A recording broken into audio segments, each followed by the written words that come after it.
Very unfortunate, ಸತ್ತವರ ಸಂಖ್ಯೆ 10ಕ್ಕೆ ಏರಿಕೆ ಆಗಿದೆ. ಈಗ ಭೀಕರ ಕಾಲ್ತುಳಿತದಲ್ಲಿ ಸತ್ತವರ ಸಂಖ್ಯೆ 10ಕ್ಕೆ ಏರಿಕೆ ಆಗಿದೆ. 6 ಪುರುಷರು 4 ಮಹಿಳೆಯರು ಸಾವನ್ನಪ್ಪಿದ್ದಾರೆ. ಈ ಭೀಕರ ಕಾಲ್ತುಳಿತ ದುರಂತದಲ್ಲಿ ಸಾವನ್ನಪ್ಪಿರುವವರ ಸಂಖ್ಯೆ 10ಕ್ಕೆ ಏರಿಕೆಯಾಗಿದೆ. ಬೌರಿಂಗ್ ಆಸ್ಪತ್ರೆಯಲ್ಲಿ 6 ಜನ ಸಾವನ್ನಪ್ಪಿದ್ದಾರೆ.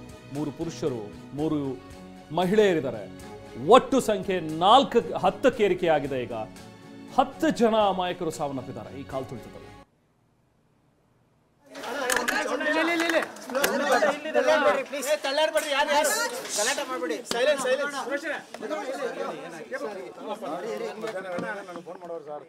ನಮ್ಮ ದೊಡ್ಡ ಮಗಳು ಬೇರೆ ಮನೆಯಲ್ಲಿದ್ದಾರೆ. ಅವರು ದಿವ್ಯಾಂಶಿಕ ಶಿವ ದಿವ್ಯಾ ಹುಡುಗಿ 9th ಕ್ಲಾಸ್ ಹೋಗಿದ್ದು ಇವಾಗ. 9th ಕ್ಲಾಸ್ ಹೋಗಿದೆ. ಮಧ್ಯಾಹ್ನ 2 ಗಂಟೆಗೆ ನನಗೆ ಫೋನ್ ಮಾಡೋರೆ, ಈ ಥರ ನಾವು ಸ್ಟೇಡಿಯಂಗೆ ಹೋಗ್ತಾ ಇದೀವಿ ಅಂತೇಳಿ. ನಾನು ಬೇಡಮ್ಮ ಸೋನ ಹುಷಾರಾಗಿ ಹೋಗಿ ಅಂತ ಹೇಳೋರೆ. ಅವರು ಅವ್ರ ಚಿಕ್ಕಮ್ಮ ಅವರ ಅಮ್ಮ ಇನ್ನೂ 2 ಸೇರಿ 4 ಜನ ಬಂದವ್ರೆ. ಆ ಗೇಟಲ್ಲಿ ಏನಾಗಿದೆ ಗೊತ್ತಿಲ್ಲ ಸರ್. ನಾನು ಮನೇಲಿದ್ದೆ, ನಾನು ವಿಷಯ ಗೊತ್ತಾಯ್ತು ಬಂದಿದ್ದೆ ಸರ್. ದಿವ್ಯಾಂಶಿಕ ಇವಾಗ 9th ಕ್ಲಾಸ್ ಹೋಗೋರು ಸರ್. 9th ಕ್ಲಾಸ್ ಮೇಲೆ ಜ್ಞಾನ ಇದು ಪೂರ್ವ ಪ್ರಜ್ಞಾ ಸ್ಕೂಲ್ ಸರ್.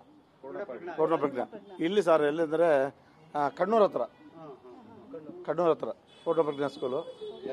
ಯಲಂಕ ಅಲ್ಲ ಸರ್, ಇದು ಕಣ್ಣೂರು ಅಕ್ಕಪಕ್ಕ ಅಂದರೆ ಕಣ್ಣೂರು ಸರ್. ಕಣ್ಣೂರು ಒಬ್ಳೇನೆ ಸ್ಕೂಲು. ನನಗೆ ಮೊಮ್ಮಗಳು ಬೇಕು. ದಿವ್ಯಾಂಶಿಕ ಮೇಡಮ್, ದಿವ್ಯಾಂಶಿಕ.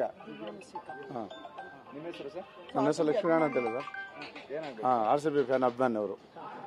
ತಾತ ಆಗ್ಬೇಕು ಸರ್. ನಾನಿಲ್ಲ ಸರ್, ಇವಾಗ ಫೋನ್ ಬಂದು ಗೊತ್ತಿಲ್ಲ.